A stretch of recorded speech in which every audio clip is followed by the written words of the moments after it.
Sandwich. Here's your mic. Okay.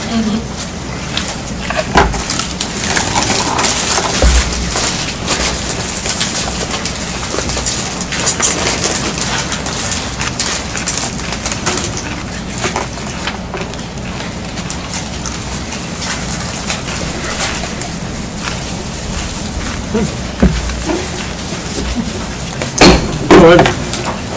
Begin our budget meeting. Thank you, Mayor. So this is our budget workshop number 2. It's a follow-up from a budget workshop that we had at the police department back in late March. So we've updated our figures and got some more information from staff and updated the CIP. And so we'll walk that through.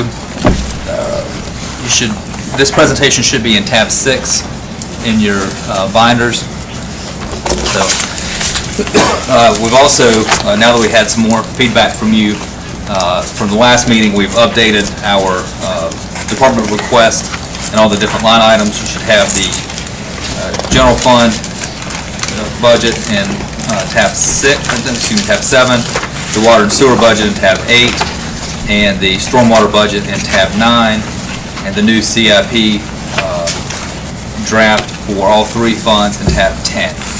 So I'm not going to get into all the different details of the line items, but that information is there for your review. If you have questions, we can get into that.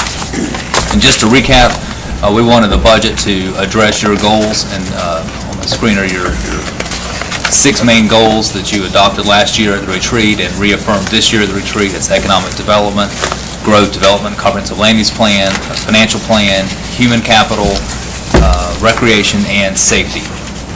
So I believe that we have addressed those in this budget. Just to recap the budget workshop that we had back in March, we talked about the revaluation, and your recommendation at that time was to keep the property tax rate the same at 51.5 cents, to assume 4% growth in our taxable property valuation, and that's what we've been seeing that as our average in the last probably 10 years. It's now up to about 3.5 to 4%. Keep the solid waste fee at $9 a month, continue funding capital projects in their 5-year CIP plan, build up the fund balance in the general fund, pay down debt to reduce the current percentage of our general fund going to debt service, which is currently at 11% or 10.9%, and then to consider new staff positions in order to have a highly functioning staff team. And then I think your direction was to get what we need in place now, and then we can just add positions as needed to deal with growth over the coming years. So with that in mind, we've updated the 5-year budget forecast with the current tax rate. You can see we've got a balanced budget that we can discuss tonight for the upcoming fiscal year, which will start July 1st. That's our FY 2020 budget. You can see just that's the one we've spent the most time on, obviously, because that's what we're here to do. And the budgets are not balanced in the outgoing 4 years. You'll see we have a little bit more expenditures and revenue forecasted in 21 and 22, and then more revenue than expenditures forecasted in 23 and 24. But we haven't gotten into the details for that, so that's just to kind of let you know to see the growth in both revenue projection as well as expenditures. But those will all be balanced when we present them to you in those years. And it all depends on kind of when you do different capital projects as to how those budgets will work. Just to give you a review of the various departmental budgets, and this is in your handout. Here's the departmental budgets in the general fund, and we'll, as usual, we'll spend most of our discussion time tonight in the general fund departments. So, sorry, Chuck. Feel free to chime in when we have utility questions. The functional areas in the general fund, 47% of the general fund budget goes to salaries and benefits. That's your personnel cost. 28% are the operating expenditures. 13% goes to capital. So that's bigger than what we normally do. Economic development is down to 1% because we had a lot of economic development projects this year that don't need funding next year. And then debt service is at 10% in the upcoming fiscal year. And then when we talk about staffing and salaries and personnel costs, Councilman Folk always says, keep in mind that when you add positions, that's a recurring cost that you've got to carry in the future. So I went back and looked at our salary and benefit cost over the last 10 years, and you can see we hover right around 50% of the general fund goes to personnel cost. This one is at 47%, which is what we had last year.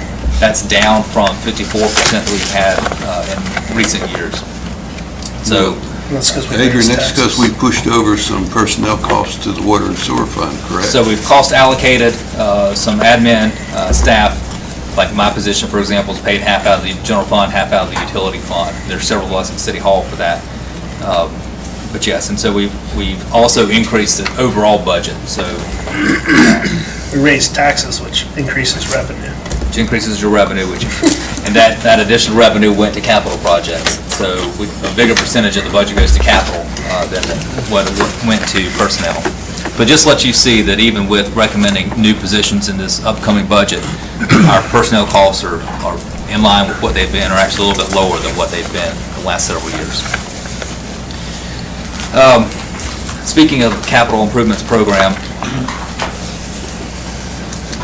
at the beginning of the decade, the City Council had a very intentional process that you went through with utility to get the utility fund in a position where it could afford to make the investments in the infrastructure that were needed. That included some pretty significant rate hikes for the first few years, and then we've reduced those rate hikes in the recent past. But the result has been that we've been able to invest heavily in our infrastructure on the water and sewer side. And you follow that plan every year, and it has been working well. Last year, you did a similar funding plan for the general fund to address our capital needs. This budget continues that. We have not had a plan for stormwater, as we have these heavy rains and more frequent and heavier rains. We get more and more complaints about stormwater, but we've really never had a funding mechanism for our stormwater fund. We've done a few capital projects,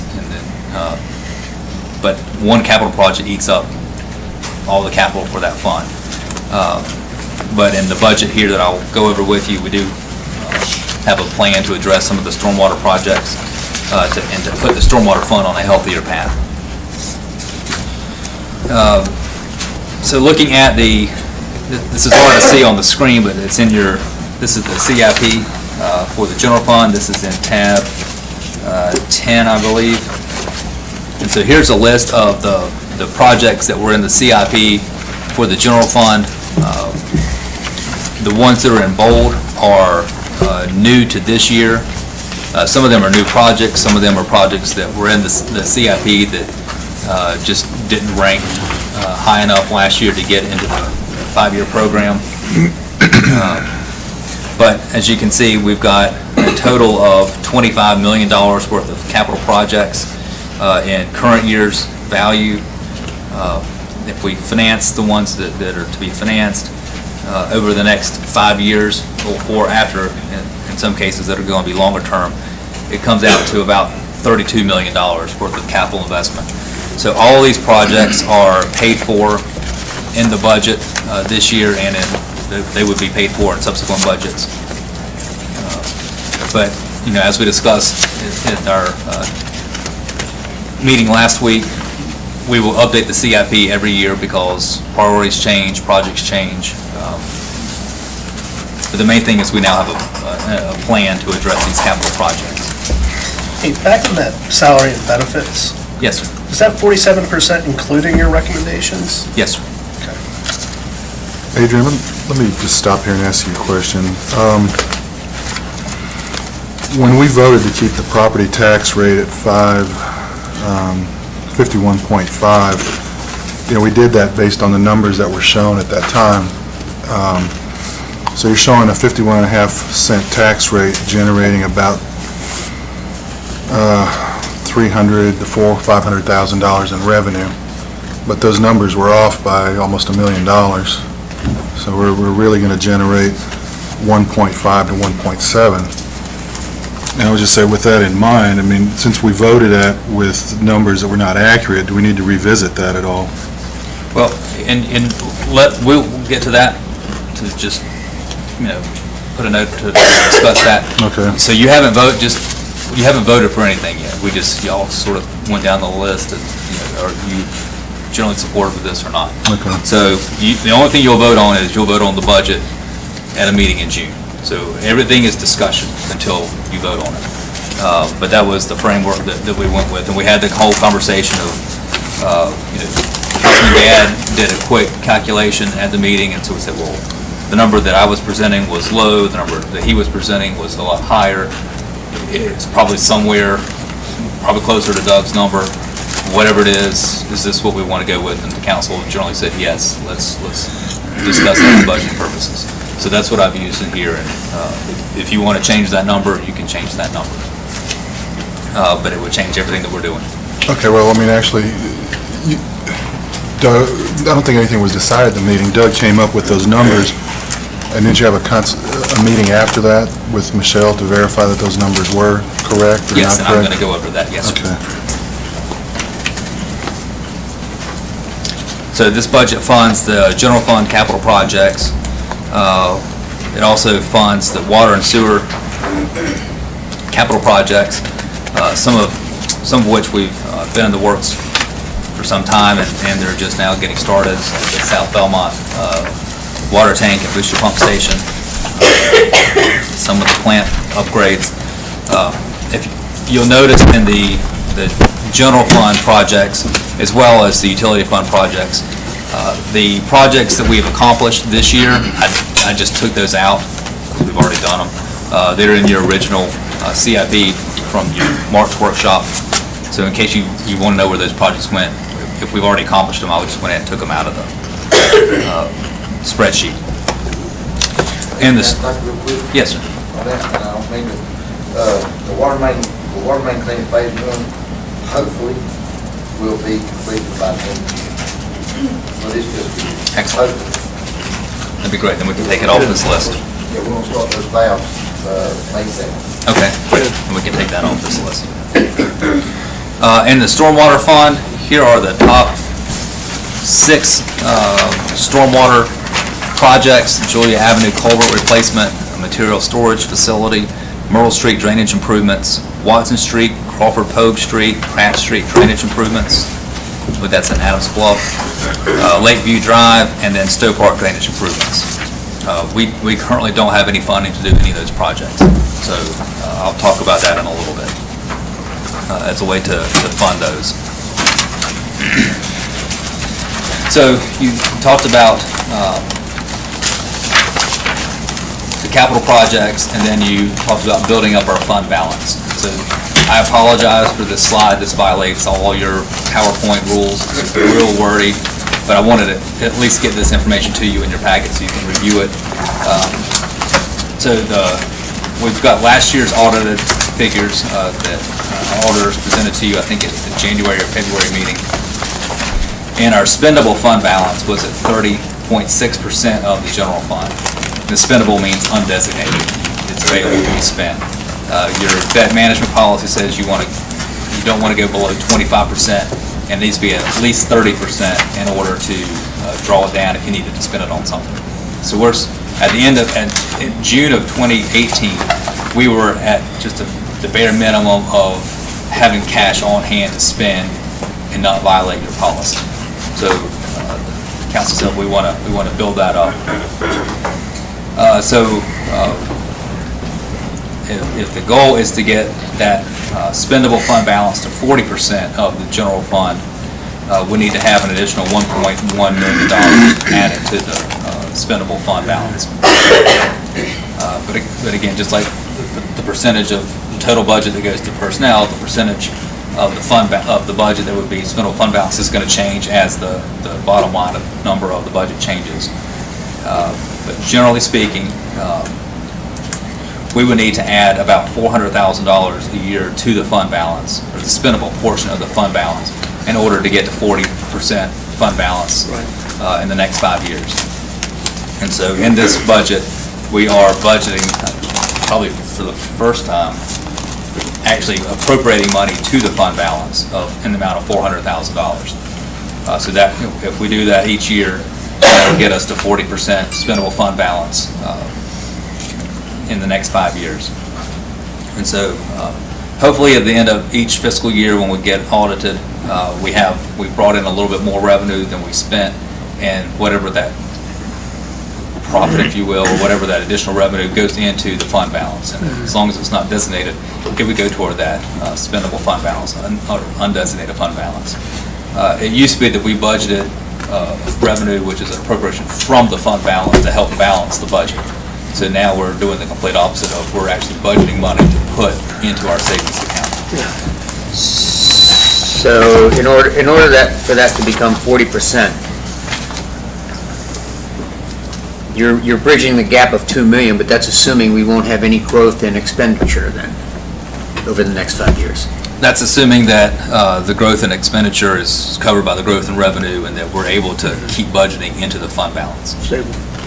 And that we do conservative budgets, and we bring in a little bit more than we spend every year.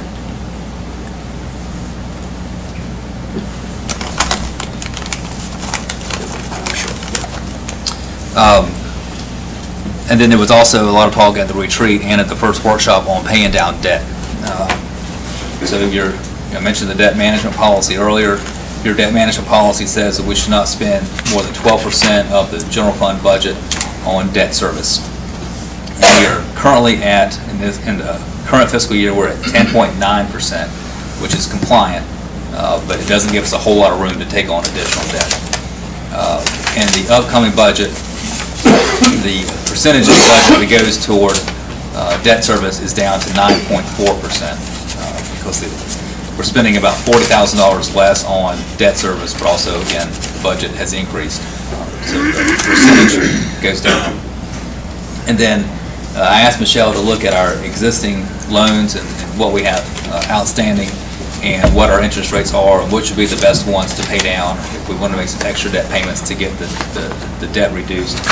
And interestingly, most of our existing loans, I think they're all under 3%, and most of them are under 2%. We've just been really fortunate in a low interest environment in the last several years. Our highest interest loan is on the South Point Volunteer Fire Department, but that's a county loan, so we can't refinance that. And we store our money in a money market, and that's currently paying 2.44%. So it's actually better for us, instead of paying down debt, to put money into our savings account, because you'll make a little bit more interest than you would be saving by paying down debt. So I know we talked about paying down debt, but our recommendation after reviewing it would be to, instead of making extra debt payments, have that money go toward the fund balance. If the goal is to get us a little bit of cushion, get us away from that 12% of the budget that goes to debt service, this takes us down from almost 11% to 9.4%. So if I may, I'm sorry, go back to, if I understand right, so if we're saying we want the balance to be at 40% of a year's budget, correct? Yes, sir. So today we're at the 12,393, and 40% of that is like it's $3-something million. But if you look out to 2024, which is 5 years from now, when the budget's 17,706, 40% is $7 million. So adding $2 million over 5 years is coming up way short.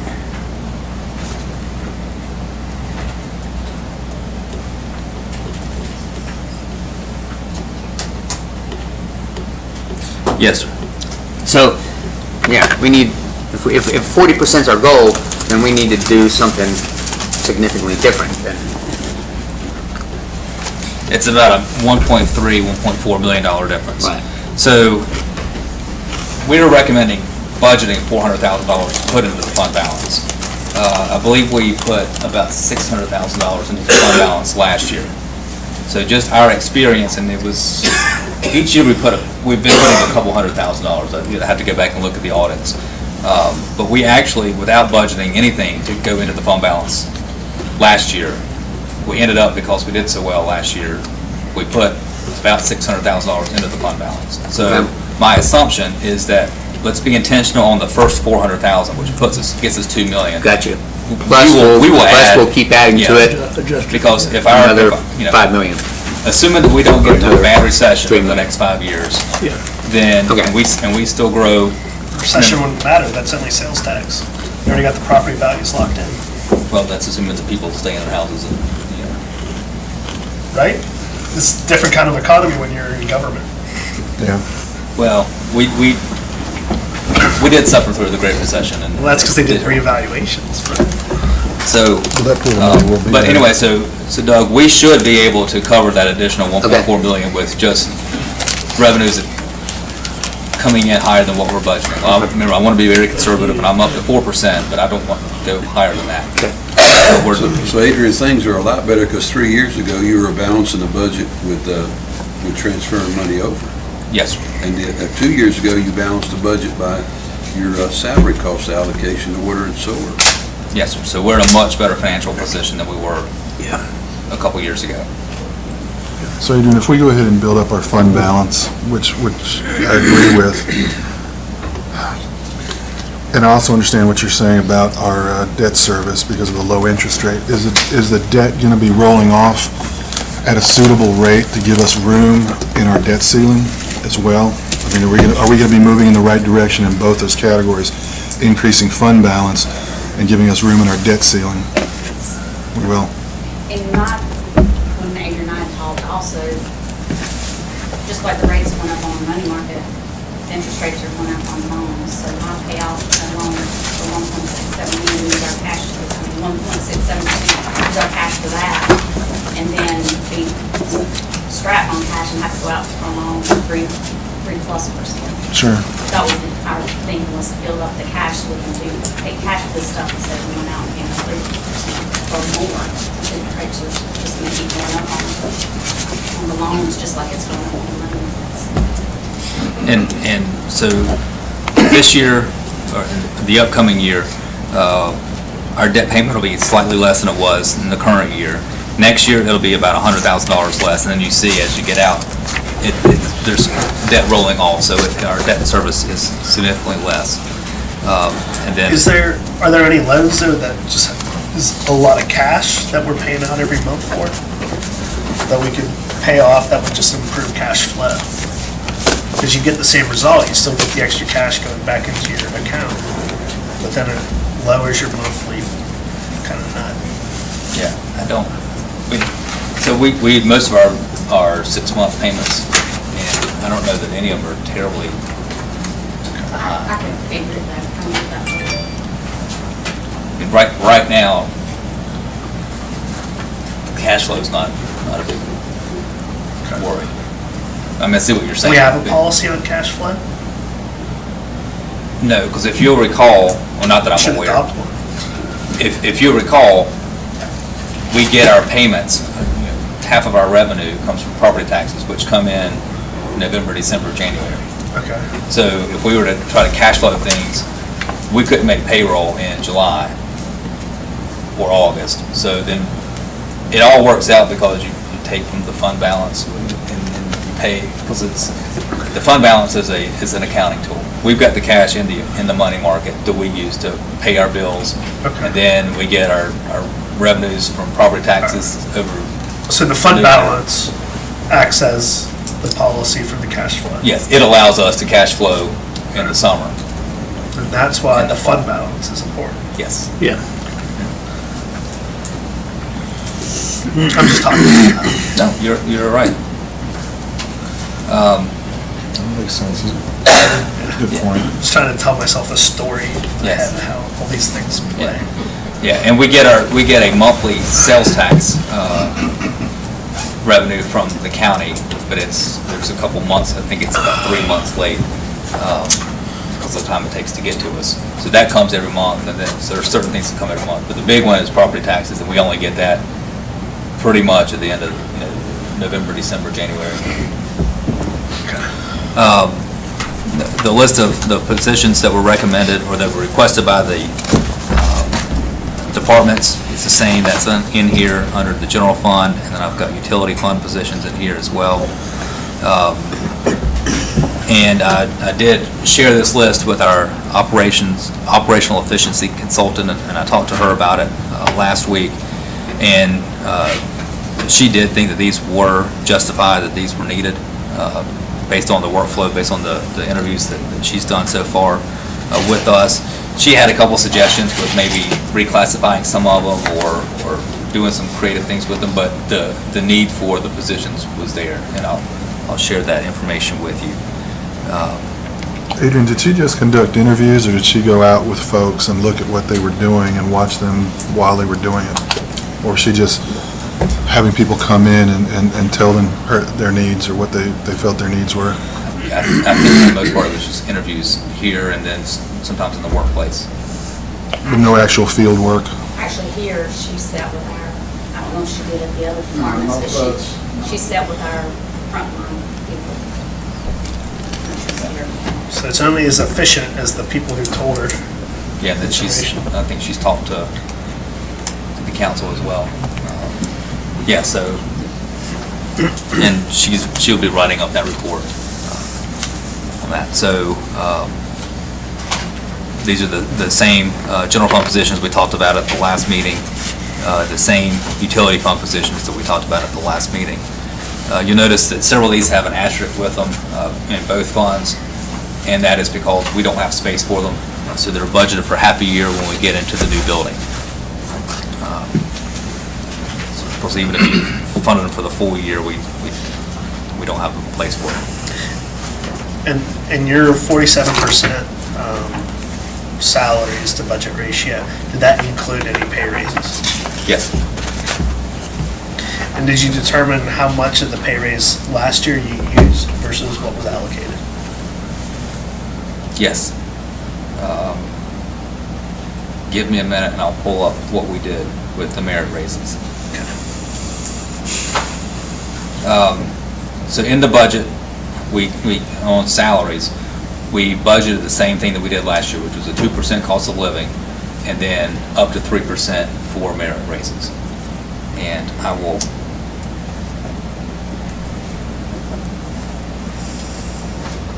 give me a minute. I've got that information as to what we did on merit. Let's see, here we go.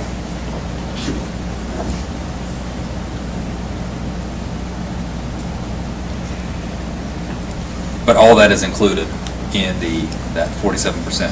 All of these general fund positions, plus the salary increases are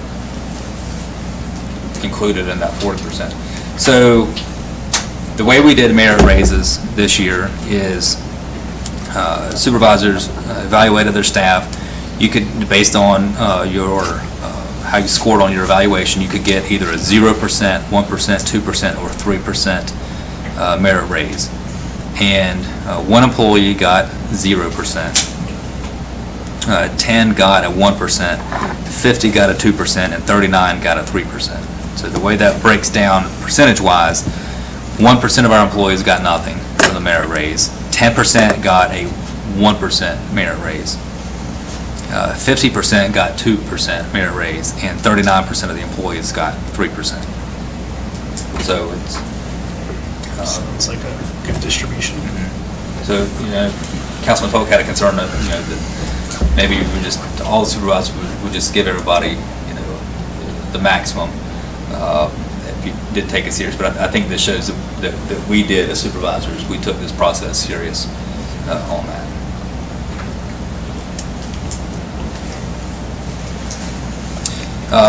And then to Councilman Turner's question earlier, with the property tax revaluation, again, looking at the current tax rate and the pre-reval tax revenue that came in this year should be, or I guess last year's value should bring in about $7.8 million. So to bring in that same amount of revenue, the revenue neutral tax rate would be 46.5 cents. And then, but of course, as in every year, you have full discretion on what to set that property tax rate. So keeping the tax rate the same will generate a total of $9.5 million, which is about almost $1.7 million more than the current year. So I think this comes out to roughly $1 million more than the estimate that we had going into it of a 10% increase in reval plus 4% growth. So that extra $1 million that we would generate from keeping the tax rate the same is allowing us to do all these things that you said you wanted us to do. Adrian, how were the numbers? I mean, you got $1 million, $1.2 million spread between the initial numbers and the actual numbers. How did that happen? Why was it so underestimated? Well, as I explained to you, we looked at the revenue neutral rate and then we applied that to the current tax rate, and that's where you get it. It's just like when we did the first time we tried to look at a tax increase, it was only going to generate about $300,000. So it wasn't a lot of money because you were starting with that smaller base and smaller amount of revenue. So the incremental improvement just it didn't generate a whole lot. So when we did this one, we started out looking at that 46.5 cents, and then what if you increased that base up to 51.5 cents, and again it generated roughly the same, that 300 and some odd thousand. It was just the wrong way to go about it. So the better way to go about it is looking at what is the new tax base divided by 100 times the tax rate times 99.5% collection rate, and then that's what gets us. Now this 9.5 million, that's total property tax revenue, so that's vehicles, that's personal property, that's machinery, that's real property. So if you look at all the different line items, there's not one line item that's 9.5 million. It's one's about 8 million, one's a couple $100,000, I think one's about $400,000. But if you add all the property tax components together, you get 9.5 million. So yeah, so it definitely is a big difference, and I wish we hadn't done it that way. So I don't recall, was the revenue neutral number 46.5 cents at the last meeting? So that number Yes, stayed the same? that stayed the same, correct. So whatever we're responsible for publishing publicly for all the statutes and rules, that part was done correctly. Absolutely. The part that, I won't say incorrectly, but the part where there's a variance or difference of opinion is more the growth rate Yes. applied to it. Well, and just how you calculate How what we we did. calculate. And do we like the way that it's calculated now? Is that fairer of a representation of reality? Yes, and this That's is a question. And also, we were going based on the county saying just about a 20% growth, increase in valuation, and actually that number is more like 20, the bills aren't coming in. So we were trying to be conservative and say around 20%, but it looks like it's gonna be a good point. an increase of about 27, close to 28% based on how many appeals. So they were estimating at least 10,000 appeals countywide, and they're only at like 3,500. So yeah, so when we met with the county early in the process, they said to be safe, budget about 20% increase for your reval, and it's actually going to be higher than that. It's good to be conservative, it's also to get realistic. So, Yeah, if you err on the other side, things go south real quick. Sure. So, while I wish the number was a better representation a month ago, at least we weren't overestimating what we were going to bring in. We have one more data point in our monthly collections over the last 12 years. March's figure for this year came in at $34,000. I had that pegged at about $53,000, so it came in a little bit under that, but also we had more earlier in the season than we normally do. But estimating out for the rest of the year, we should be at about 13.5% higher in total property tax payments this year. Now, that's, again, 8% of that was because of the tax increase. The rest is due to growth. So about 5% growth as opposed to what we budgeted, which was 4% growth. So you can see the growth in the property tax collection for the last 12 years. We had a big bump of almost 25%, and that was the revow right before the recession, the height of the housing boom that last decade. And then it leveled off considerably. So after the big bump from the revow, this is when we were averaging about 2 to 3% average annual growth in our tax base. That you can see the results of our current economic expansion and the development that we're seeing now. So our 1.5 to 2 to 3% growth was 4.5%, 8.5% this year. Again, adjusting for the tax increase, it's about 5% this year. And you have all that broken out for tax increase, new development, and reevaluations? Yeah, so the 2018-2019, which is that last one, that 13.53%, that is the current year under the current, or the previous values. So that's not reflective of pre-val. That'd be good just to have those three things represented so you can just see where it comes from. Right, so 8% of that is tax increase, 5.53% of that is growth, and none of that is reval. But I can, for the projections next year, I can show that. Yeah, it'd be easy to show, it's just good information.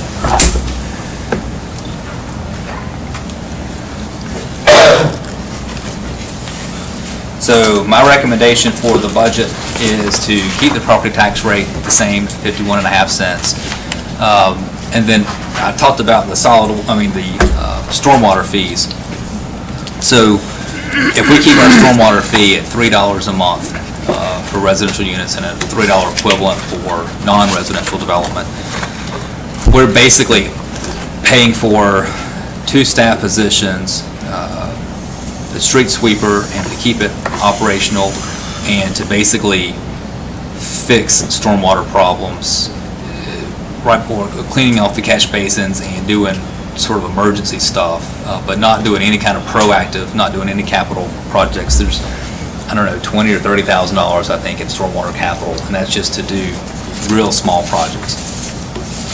So I did the same analysis for the stormwater fund that I did for the general fund, and if we increase our stormwater fee from $3 a month to $5 a month, then we're able to afford to do those 6 projects that were the top 6 projects for stormwater that I showed you, that's in here, the spreadsheet.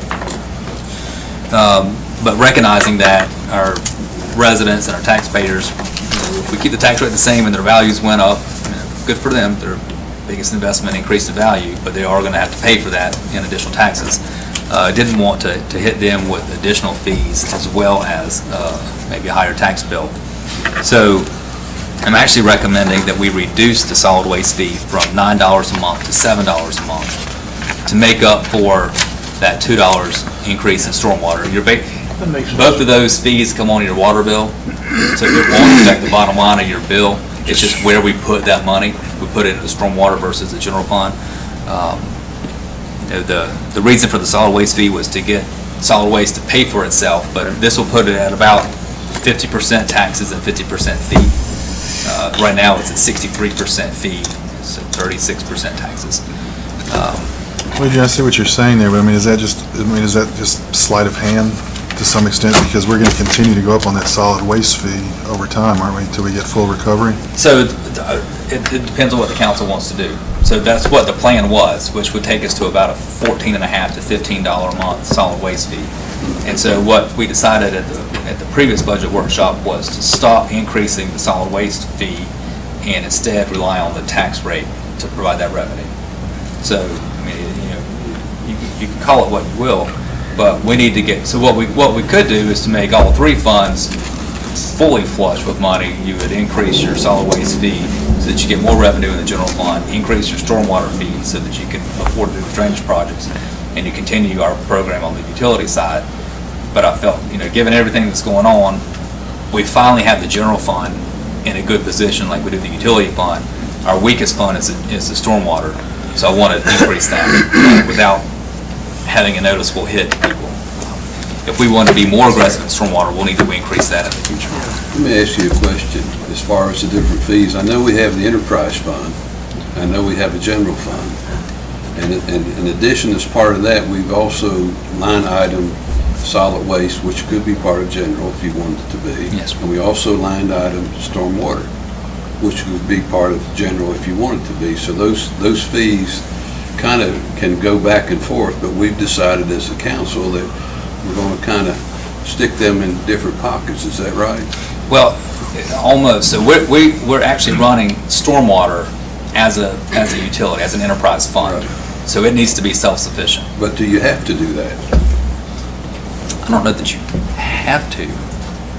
Or they voted to do that. Okay, so. You had a choice, you could do it as taxable base or as a utility. As utility. As a standalone utility fund. And when they implemented it, the council at that time voted to implement it as a standalone enterprise fund. So it's an enterprise. I just wonder where that was, because I know that the solid waste fee is not that way. Right, the solid waste fee is just it's a general fund revenue source. So Chuck, that was voted to make it an enterprise, a self-supporting fund. But there's a great caveat to that, because if you make it a taxable, anything that's nonprofit or non-taxable now, i.e. churches, you can't charge stormwater fee for it if you do it to a tax. Oh, so you charge Yes. churches and stuff? Well, other than the big boxes and other big retail that we have around here, those are our largest contributors to stormwater runoff. So they decided at that point in time that if you do a tax base, you can't charge the churches their tax, their exempt tax exempt. So their parking lots, their roofs are much larger than a regular residential roof. So they pay the equivalent of those whatever $3 is per EDU, whatever it comes out to, that's what they pay. So under this, they'll be paying, if we go back to a tax base, we'll be minus that revenue from any kind of anybody's tax exempt. Does that make sense? So it's an enterprise fund? It's an enterprise fund. So utility That's the and rationale. stormwater are utility funds. That's Are the enterprise rationale. funds, yes. It would make sense to move the solid waste there if we were running our own solid waste, but since we're hiring a third-party outside consultant, I think it makes sense to see where it's at. And you could run solid waste as an enterprise and still contract it out, but that means your fee's going to go up to $15 a month. Well, then you get down to what do your taxes pay for? Right, and that's the argument to that. So this gets you about, 47% goes to staff.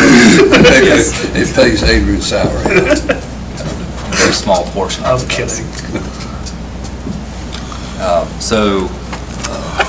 My recommendation is to stick with your plan on the utility side and the general fund side, and then, have this plan for the stormwater so that we can start to do some of these stormwater projects. What is 50% of the cost of the solid waste? What's the exact number, do you know?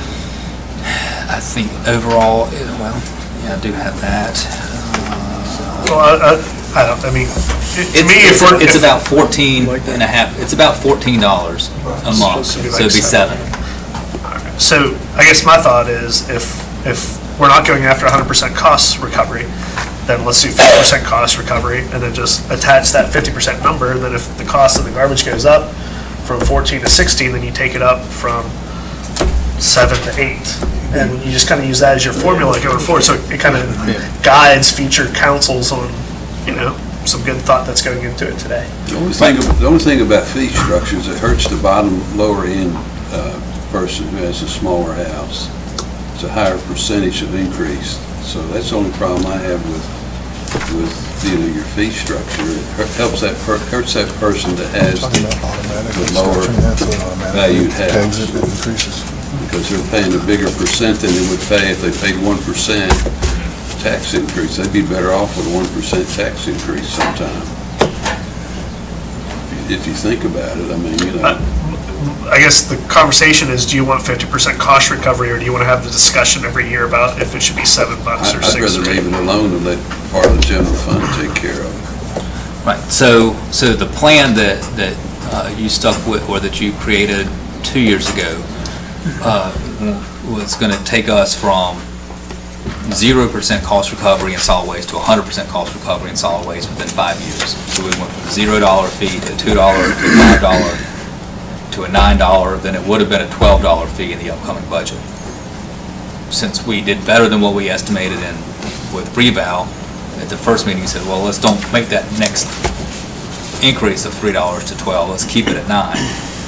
And since we did better, from the county than what we anticipated, because the appeals are down, we can afford to go down a little bit.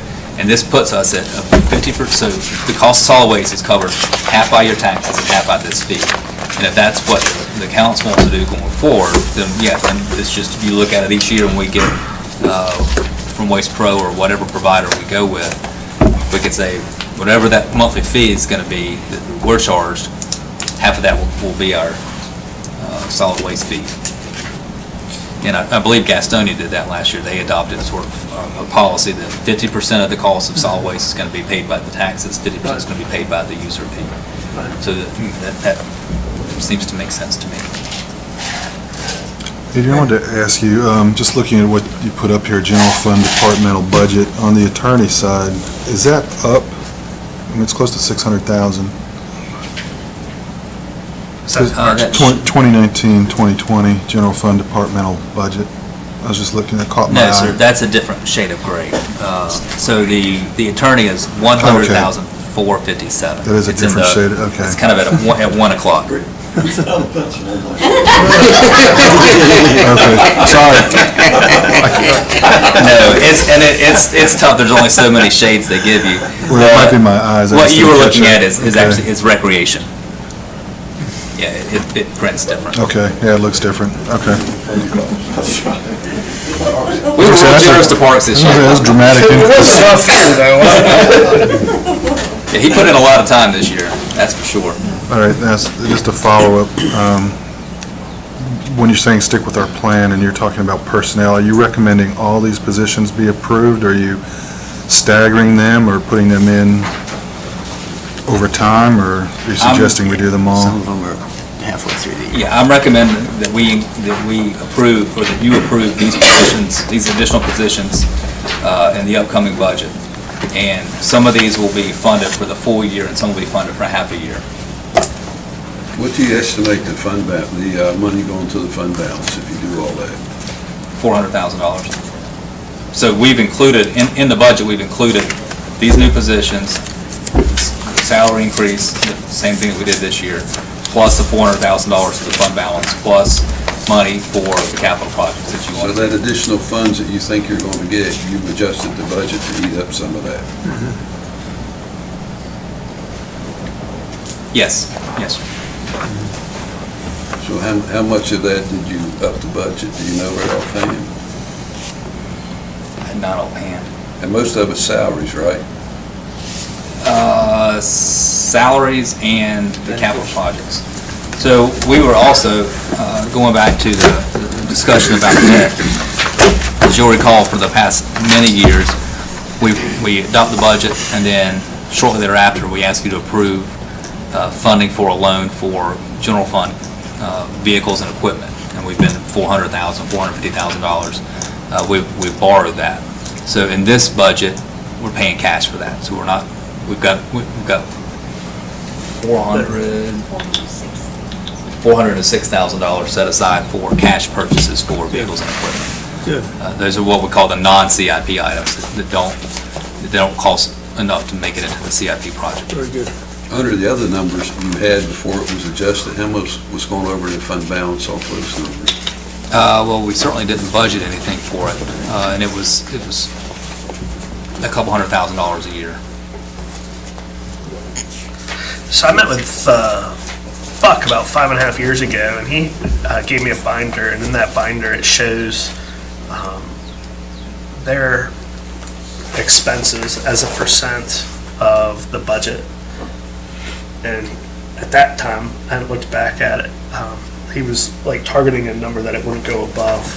Is that I think it accurate? was- So I think that approach by every department would be helpful. And I understand some departments are gonna grow more rapidly depending on development. We should have our pulse on that as far as what's appropriate and what's not. And the reason I never asked them about it again is because that made sense to me. It seemed like it was in line. And whenever we're having studies come back, we're hearing that the fire department's very well run. And so, not that everybody can copy that kind of mechanism because everybody's uniquely different. Having an approach similar to that, I think makes it a lot easier to approve positions as we're having growth in the county from, if they're building new homes, and we can kind of see how all that, because if not, you have some things moving wider than others, and I mean, we should at least be able to go back a year or two and see kind of what cents per tax rate was going everywhere, and where that's gonna be based on this proposal. So if we're growing heavier at the executive level, if we're growing heavier at the, just good information to help make better decisions going forward. I like that. How can we get that? 'Cause I do like that. I can't imagine it being that difficult, but you guys all have day jobs, so. That's one of interest though, is only, my number that I've set that target goal at every year is only based on operation expenses. It don't consider capital, it don't consider non-capital, just operation expenses. But I got, That includes staff then? that doesn't include Okay. that. Yeah, I think capital would be separate. It has to be, Yeah, it has to because, be. Some years it's gonna be higher. Yes. what do you think, Doug? Does that make sense? So, Yeah. I gave you this, and this is overall, so this is personnel calls for all the general fund departments over the last 10 years. I mean, I can get you operational expenses, or if you want to include personnel and operational expenses for the general fund, it would take a little effort to go back more than just a couple of years for each department. But if you would like. I'm more concerned about today versus next year's budget, maybe last year's budget versus this year's budget. Not trying to add a bunch of work, but what we've done with the budget over the last couple of years is, I think, quite impressive. And adding another element like that, it just provides great information for future councils ahead of us to make better decisions. And it gives you a good benchmark. You know, the fire department should be costing about this much, and it's going to change every year, the dollar amount, but the percentage of the tax rate going to the fire department or the police department or recreation. How long have you been at 12? We started at 9.9, but we wasn't where I thought professionally we should have been.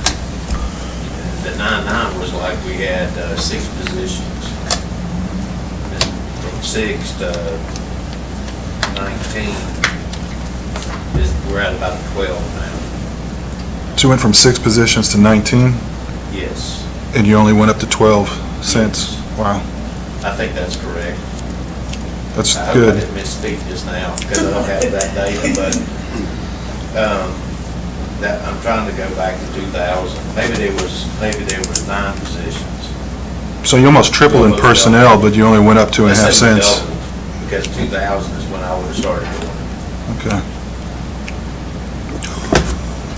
Well, And what look, you expect and the reason that management approach is to make sure that you don't get in front of growth, but you stay right with it. I mean, that would be helpful for me. I don't know if the rest of you feel that way, to see a chart and see of each dollar, 12 cents here, 20 cents here, so we can kind of benchmark that. I mean, I don't think you can benchmark department to department, but you can benchmark the same department. The same year over department, year. yeah. We can start doing that for you. Well, talking about personnel, Adrian, I wanted to ask you, I mean, I heard Buck's argument about the fire positions, and it made sense, because the part-time has reached a point to where it justifies the full-time positions, but, I mean, just to hear the argument or the thought behind it, I mean, starting with assistant city manager, I know we haven't had one for a while, and, we agreed to take that out because at the time it wasn't justified, and that was not that long ago. So, I mean, where are we now with that? Why is it justified now where we didn't think it was necessary recently? Yeah, so you didn't want to fill that position when you appointed me from the assistant manager to the city manager. And I'm still doing a lot of what I was doing in my old job, plus my new job. You also were kind enough to reinstate the planning director position, so the immediate planning duties that I was doing as an assistant manager now for Shelley's. And some of that work I've assigned to Jamie that I was doing as an assistant manager. But I'm still doing a lot of the stuff that I was doing, so I'm sort of doing 1.5 jobs. So there are certainly other things that I would like to be able to delegate to an assistant manager. And frankly, you need to have some backup. Yeah. Okay, the reason, it's a lot of folks. We're growing, We're growing. we're growing huge. And Shelley's asking for one person, and frankly, she could probably use 2. The 2 police officer positions that the chief is asking for are primarily traffic enforcement. Yeah. Y'all all hear it as much as we do. Traffic is our #1 issue. And so, and those are offset primarily by a state grant that would pay for not only the salary over several years, but the vehicles and the equipment. So,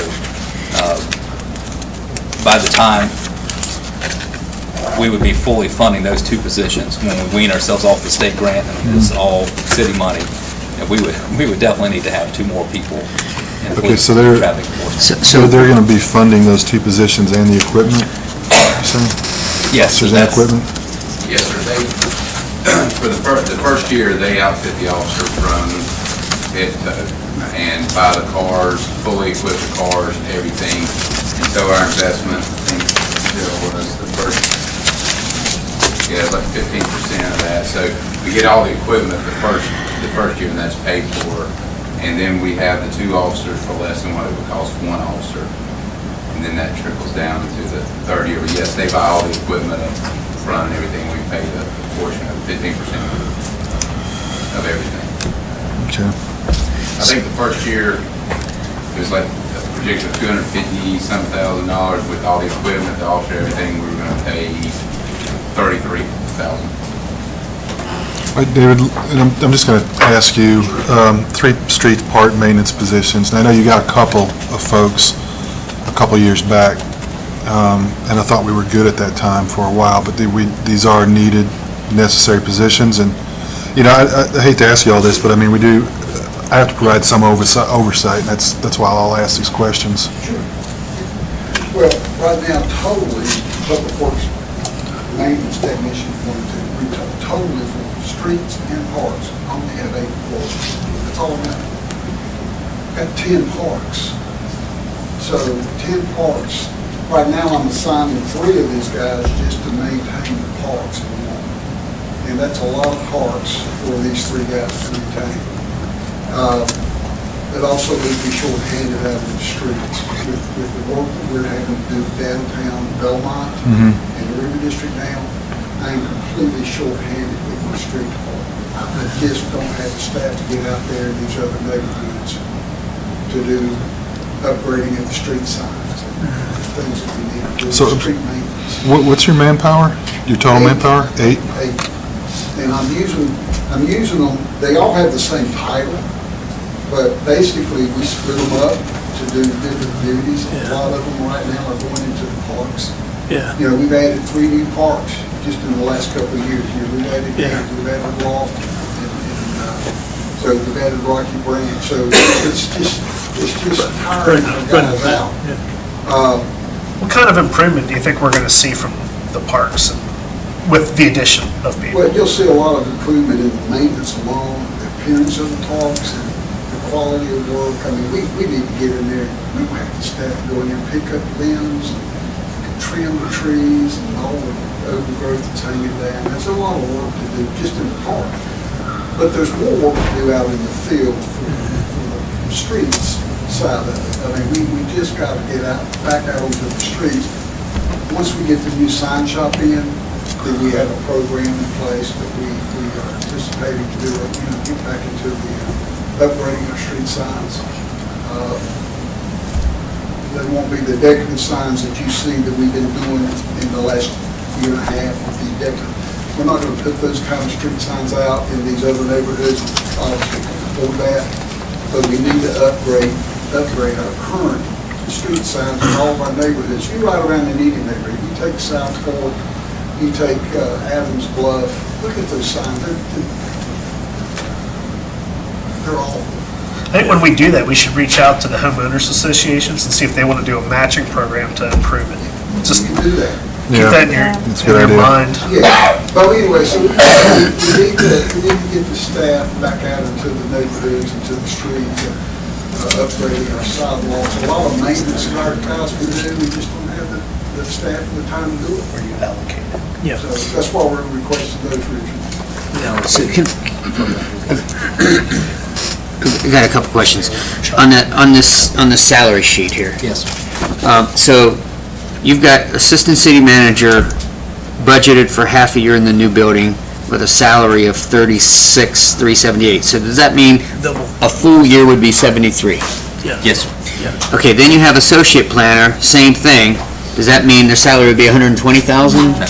So in the assistant city manager, that person is paid for out of the finance department and the general fund, as well as the water and sewer fund and the Okay, utility so there's some, fund. so there's some So split. it's a $75,000 annual starting Okay, salary. gotcha. Salaries and benefits is lower So, than the so you're salaries showing, you're showing a full year salary, but then when you get to salary and benefits, you're only showing the half a year.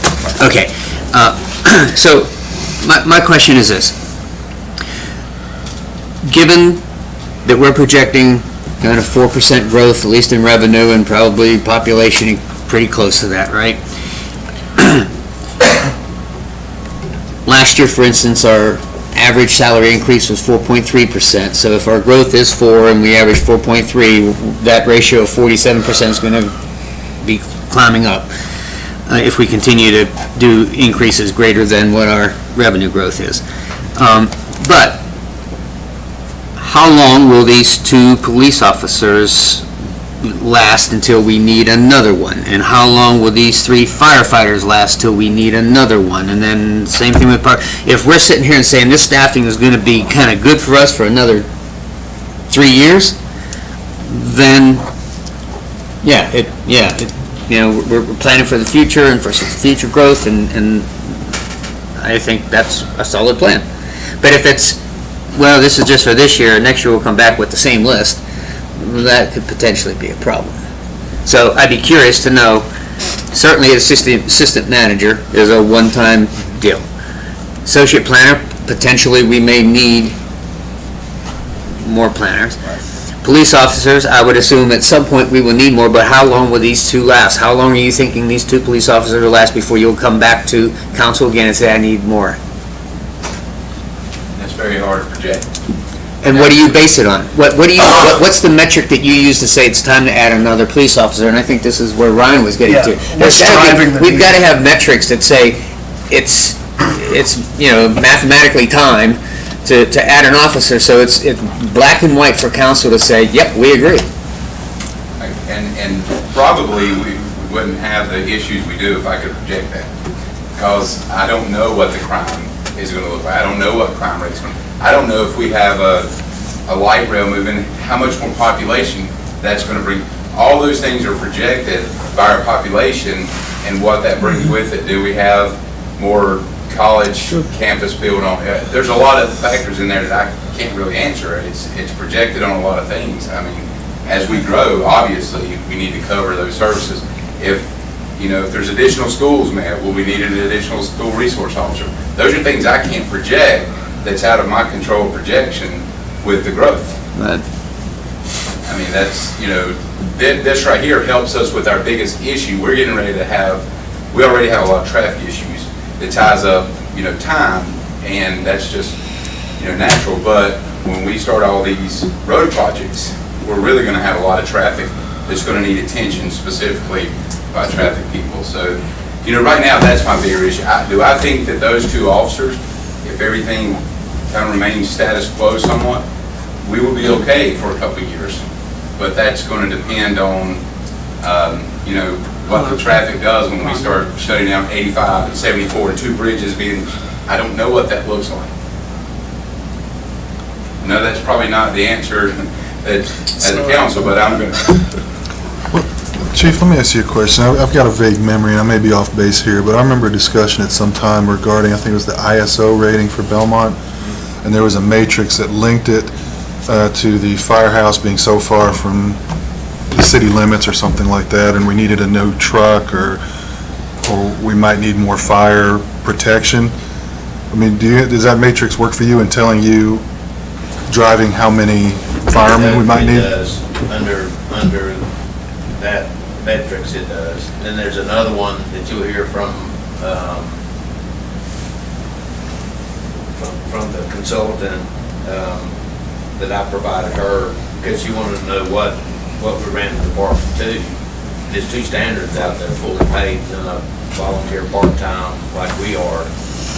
And we don't meet the lower standard 100% of the time right now.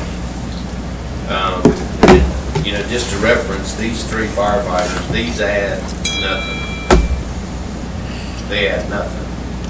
We pay 6 people to ride the truck every day, and with these 3 people, you're gonna pay 6 people to ride the trucks every day. The only thing I'm trying to catch is the overtime, the part-time, and it's mere based off of, we look at it every year, and the more seats I have to fill, I would have to have 75 part-time guys, and now I'm being limited by that they can't work but 19 hours a week. It's a 24-hour shift. I don't know how I'm gonna pull that off. So the only thing to give him the leave, I gotta have an extra person where I can have vacation day, sick day. Take the rotation. Plus, I can take the overtime out to help out. So adding 3 this year does absolutely nothing for me, but maybe gives him his black hair back. That's just where we're at.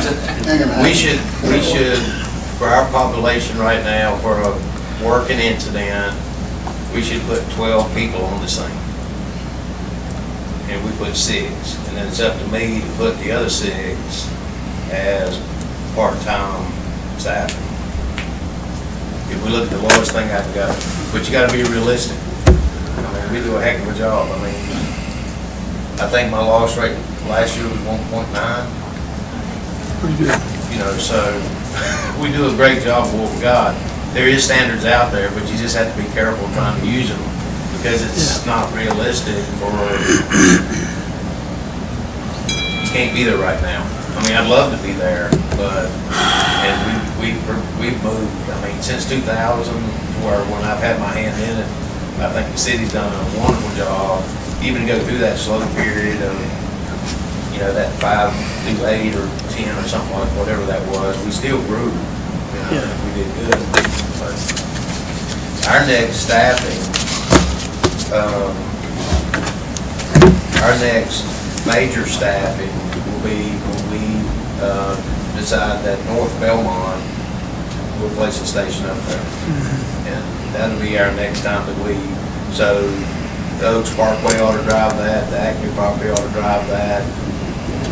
Because I think the city's, as far as it's gonna go that way, I think that filling in. So it'll just, I can't project that.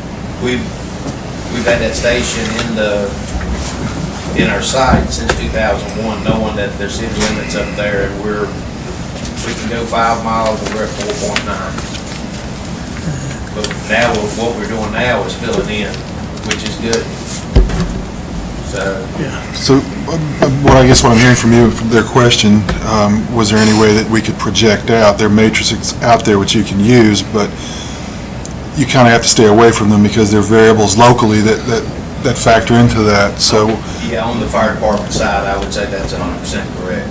Okay. Because right now it says we ought to be at 12 a shift, and we're at 50% of that. So I think we're doing pretty good.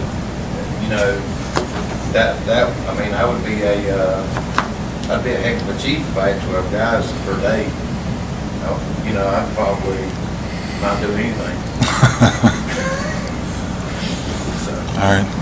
Well, for me, I mean, you're keeping your salary expense level, even though, you know, you're taking full advantage of whatever increase we're getting in revenue because of the property tax increase, but I think that's the thing for future councils to watch, since I won't be here next time, is that 47% to 50%, and it's just trying to maintain it in that range. And so I'm not frightened at all by these increases of people, given that.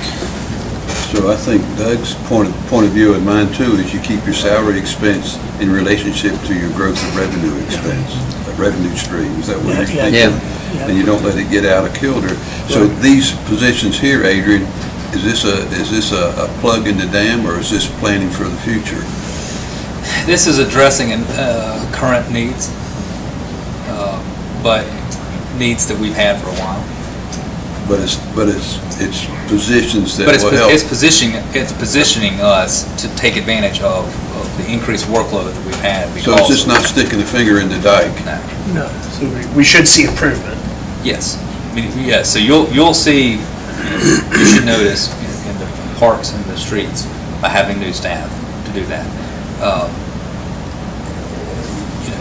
And it's tricky, and like our chief said, we do what you tell us to do, and we get the job done. But we haven't really increased on the general fund side. We haven't increased a lot of positions over the years. And so we're all just sort of running around doing what we can, and we try our best not to drop the balls. So we could do a lot more if we had staff to help.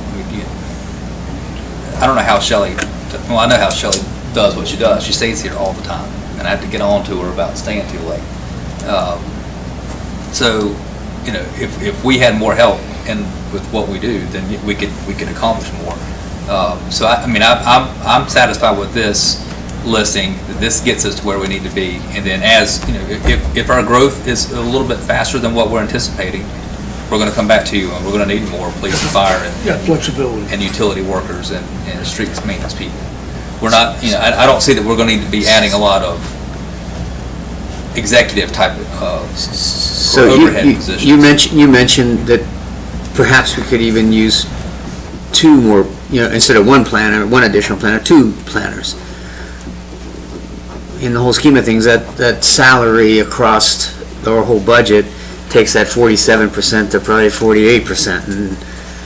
And I'm about, let's do the right thing so that we can keep our arms around our scope of work and manage it well, so that we get, positive feedback from people working with our planning department that, they're on top of it. They hit their deadlines that they commit to. And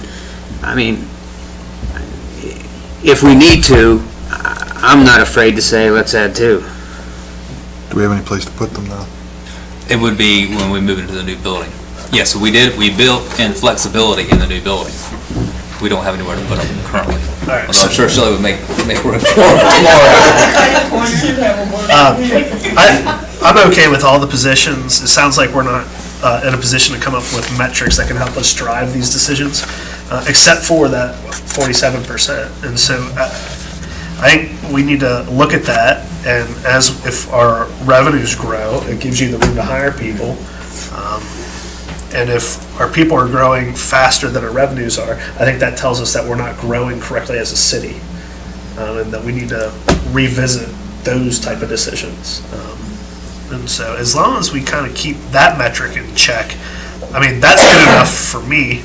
And then I think if you're pushing over that number, that's where you need to push into their metrics as the CEO of this organization. So, but for me, as long as that 47% number stays where it's at, or about where it's at, I think that tells me just about everything I need to know. Because as long as we're not growing with staff faster than we're growing with everything else, I think I'm pretty content with that spot. My only thought is, I think we're still very generous in the increases that we give compared to what at least I'm used to in the companies that I have worked with. Salaries, Yeah, like pay raises. yeah, pay raises, yeah. Well, that has to be a part of the 47% too. Yeah. The raises have to be a part of the new, so you can have new positions, but why would you get a 3% raise, a 3% merit, and a new person if that's really gonna be justified. I agree with Dougie, we are generous, because look, I working for most of my career in the government, and I did not see what we're giving our employees, even the last several years I've been teaching. So we are very generous, and I don't think we should be less, I'm not saying that, but I think our employees and all of us need to realize that we're really stepping up to make sure that happens for our people. Well, and I hear what you, and I know we've had a lot of discussion about salaries last year and the year before.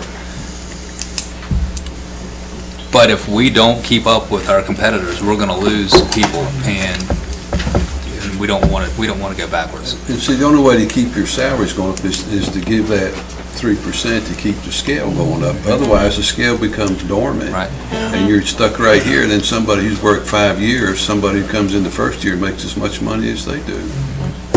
It's called salary degradation, that happens. I mean, we review our pay grades about every 5 years at the hospital, and that happens, salary degradation happens, but it's part of life.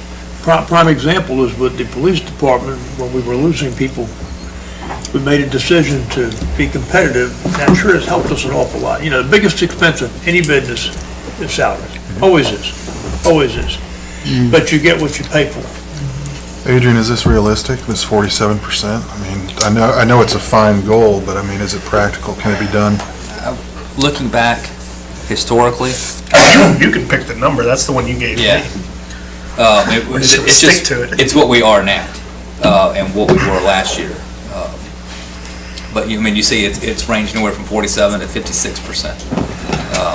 So I would say, the goal should be around 50%. I think 50%, looking at this overall over the last 12 years, 50% seems to be about what an average would be, maybe 51% if you're looking at an average. Well, since we've incorporated a debt ceiling for council, which councils follow, can this be incorporated in some way as a guiding rule for council? Yeah, you could make it sort of as a guide. You can't bind future councils, but yeah, that can be. Just a guide. Yeah, it's just a guide that we should try to keep our personnel costs at 50% or less of the Well, look, general fund. I understand what, Doug is saying about salary degradation. I would say, I've worked in the public sector and I've worked in the private sector, and there's a trade-off that you make. Private sector, you're gonna make more money, but they're gonna wring you out like a turnip, and you're gonna be putting in tons and tons of hours. You're gonna be working weekends and nights and at home. In the public sector, I had more control of my time in that I was home nights and weekends. So, I mean, there's that family, time, life balance that I think people have to weigh as well as salary. And people are gonna have to realize that, and they're gonna have to make a choice at some point in how they weigh those, because I think what they're saying is if the salaries keep going up, there's no way we can hit that mark, that 50% mark. I mean, I don't believe.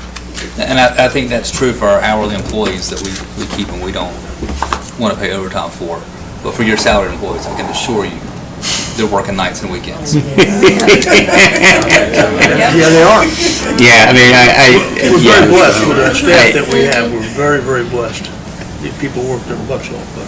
I can't pay what private sector pays in a nonprofit world, but I am very confident the people that I have work just as hard as that in the private sector. But we don't have turnover because we've created a great culture, I believe, that people want to stay and be there because they know they're appreciated. They enjoy working with their teammates, with their leadership, etc. So you look at studies, what they say, number one reason people leave is because of their boss, not because of the pay. So I think, we talked about why we've had such success recruiting for police officers in Belmont, even though we're not competitive with the Charlotte market, because people like Belmont and they like the atmosphere and they like the culture. And so I believe if we have solid leadership, retention's not going to be a problem. Well, you're saying that the staff is, putting in a lot of hours, and I recognize that. Are these positions going to help alleviate that so they get a little bit more life balance? It'll help us for sure in the street department. You need a dose of liberals Yeah. to work for you. Before you talk about me getting rid of somebody. Adrian, let me ask you a question. As far as the general fund, you feel confident in recommending the present budget that you're presenting to us right now, and you would like to know where we stand either in support of it or any additions or corrections to it? Is that what I'm thinking before we move on to the other budget? Yes, sir. Well, yes, sir.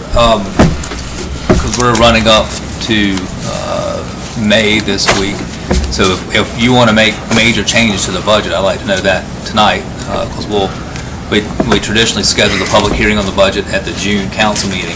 Last year, you adopted it at that meeting, and I would need to know whether you feel comfortable putting this on for both the public hearing and action at that meeting, or if there's still more information that you want, we would do it in late June. But if there's some big changes you see to this, Well, and I feel I'm glad that Chuck told me that the Stormwater's Enterprise Fund, I wasn't aware of that. I think that's very significant, so it makes sense to raise the cost of it since it's an enterprise fund rather than a fund that can be supported by tax revenue. So as far, I don't know if it's time, as far as I'm concerned, I'm comfortable with your budget. I don't know what everybody else is. Me too. So, I mean, I think you should go forward with this budget.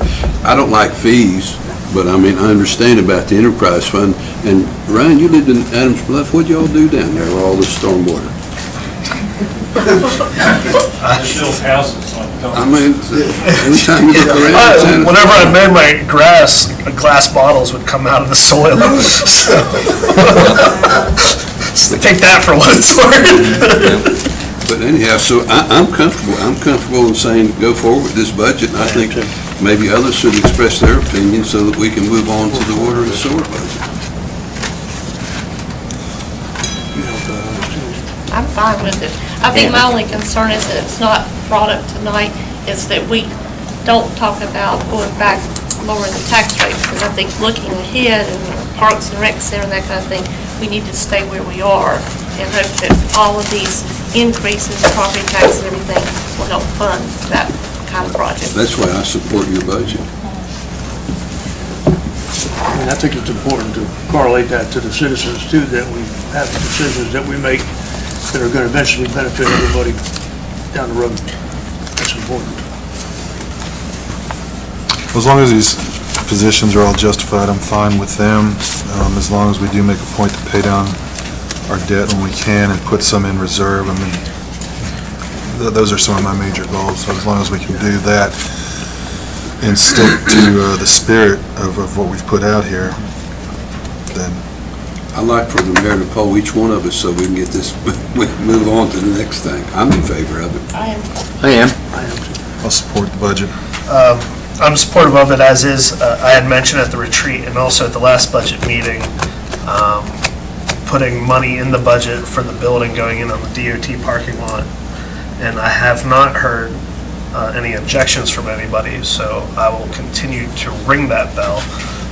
I think that's a great way to put a little bit of money in to get a great return from an entire building given back to us. So I think it's good from an investment standpoint. I think it's good from a recreation standpoint. I think it's good from a travel and tourism standpoint. And so I don't know what that number is. I don't know if you've heard what that number is. Is that the trolley barn? Yes. Okay. And so I would, it's not on here. I want I've got it plugged in. It's down at the second to last in the yellow. Trolley Barn Civic area. Okay. So do you have any firm numbers associated with that? Because they were kind of vague the last time. They were going to get me something, and I plugged in 500,000. That's not the right number. Rob Presley mentioned to me roughly $60,000 a year for 3 years would be for the city, and then the same amount from the Tourism Authority, and then Right. then from Gaston County would match the Belmont. So they're looking at about $1 million to a $1.2 million facility. Okay. So half of that would be public, half of that would be private. Were there any other changes to this list since? What's in bold is different from what you saw at the first meeting, and that's based on feedback from last week's meeting. For the fire department had the biggest increases, and that was for the self-contained breathing apparatus, the replacement for the fire engine, and to purchase property for the North Belmont Station. Then we added, in Parks and Rec, we added security cameras for the parks as well as parking lots and other city property. Finally addressing the the embankment there at Stowe Park, coming down off of Main Street. And then these were old projects that I just didn't have in the CIP budget last year. But Reed Park Picnic Shelter, Davis Park Picnic Shelter, new playground equipment in Stowe and Davis Park, and then updates to the restroom at Stowe Park. And then paving for paving of the Norfolk Southern parking lot down here. I did not have that in my plan because we only had a 5-year lease with Norfolk Southern for that, and it was about a $200,000 paving job, so I didn't want to spend that kind of money for a short-term lease. But when that lease is starting to go, we can negotiate a long-term lease, and I would support paving that, because I do think we're past the time of gravel parking lots downtown. And then continuing David's decorative street sign program that you've seen on Main Street, and Central Avenue, and Park Street, doing that at Wilkinson. And then the trolley barn, those are all new, that were not in this budget last year. And all those are paid for by keeping to the plan. What about the Ford Parks and Rec building? What are we gonna do with that? So we don't know what we're going to do with that, but we've got a year to talk about what we want to do with that. But just to do renovations, I've budgeted $350,000 for that. What year is that? That starts in 2021, not the upcoming fiscal year, but the following fiscal year. Same thing with City Hall. So we won't do anything with either building next year, the year after. So we'll just talk about what we want to do. I do want to get both buildings inspected to see just structurally how they are. Okay. Well, I'm good with the budget, as is. It sounds like everybody's in general approval of this budget submission. So then we can go ahead and schedule the public hearing for that at the June meeting, and I'll just Yeah. put it on for consideration of adoption. Adrian, let me ask you a question that doesn't have anything to do with this, but I think it's important.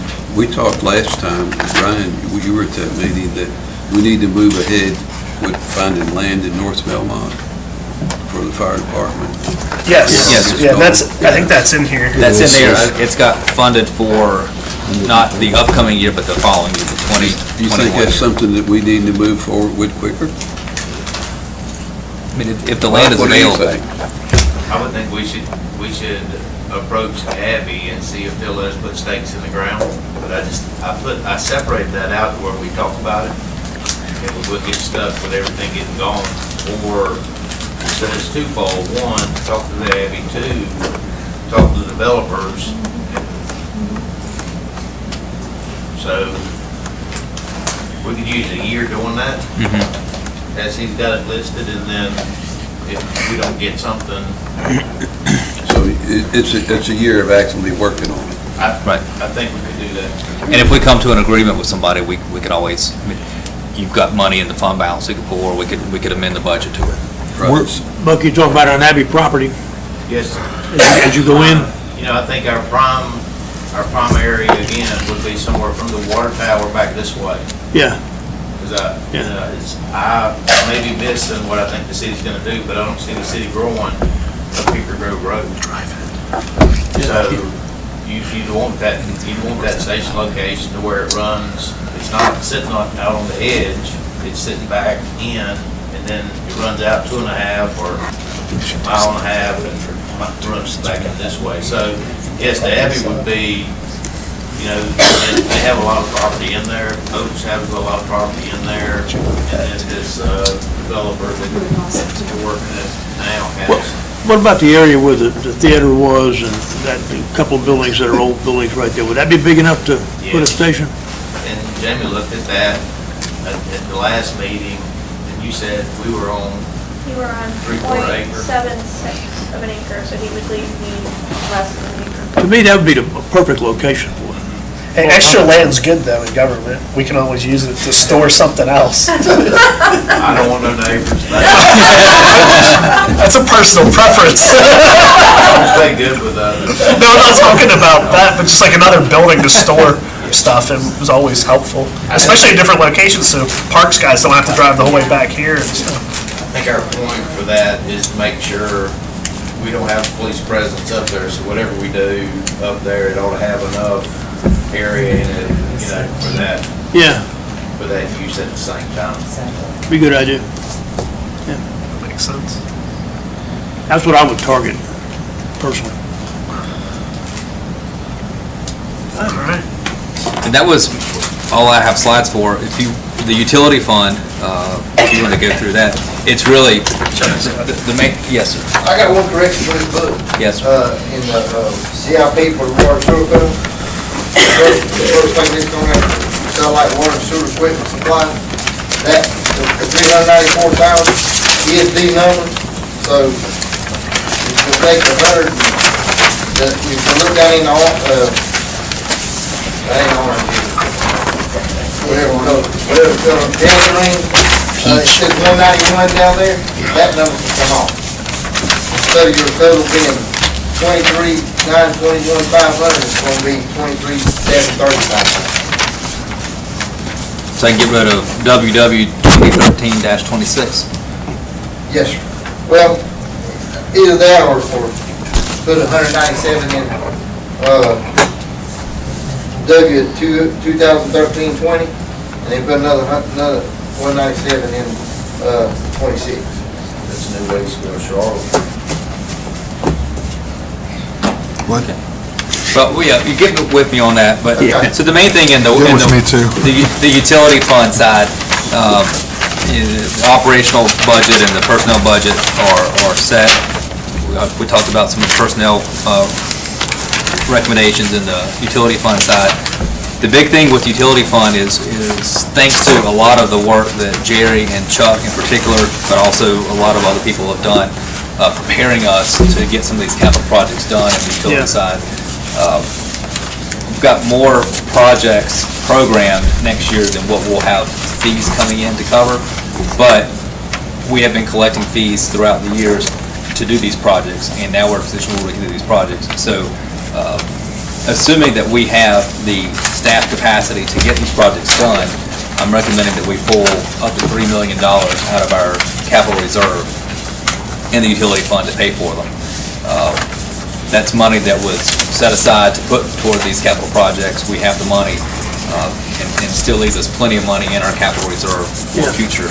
So, Even with the changes in legislation on, yes. it leaves us enough wiggle room. For these capital projects are one time, I wouldn't want to go with operating expenses or personnel expenses without having the cash to cover that. How about the amount of money it's gonna cost us to hook up with Charlotte? That's included in here. We had a meeting last week. Right now, we're estimating that at about $9 million. And of course, we would finance that. We'll run the second line, right? Yes, sir. So that would be the sewer line and the redundant sewer line under the river. Force main. 2013-26. At the CIP meeting, at that time, I know the Parks and Rec Board hadn't weighed in. Right. Are they gonna have time to weigh in on They this? meet this Wednesday. That's a long time coming, getting that done too. Yeah, so if, depending on what they suggest, the amount of money is kind of finite, but if they want to take some of these projects out that I'm recommending and put something else in there, that's They fine. can recommend that. Yeah. Ultimately, it's your decision. But is this their suggestion? It's their suggestion. What's the point of having them if they're not gonna weigh in? Well, everybody, Yeah. you have suggestions and I have suggestions. But, yeah, so they'll review that on Wednesday. That's all I have for the budget workshop. Do you feel the need to have a third budget workshop, or we just wait and we just have the public hearing at the June meeting? I think we're okay right now. Are you gonna let us know of any changes Yes, yeah, if anything changes, I'll certainly let you know. before that meeting? Yes. Have a motion Bring to it on. adjourn? I'll make a motion we adjourn. Got a motion to adjourn, do I hear a second? Second. All in favor, say aye. Thank you. Thank you. Thank you. That's good. Very I feel informative. much better. Very informative.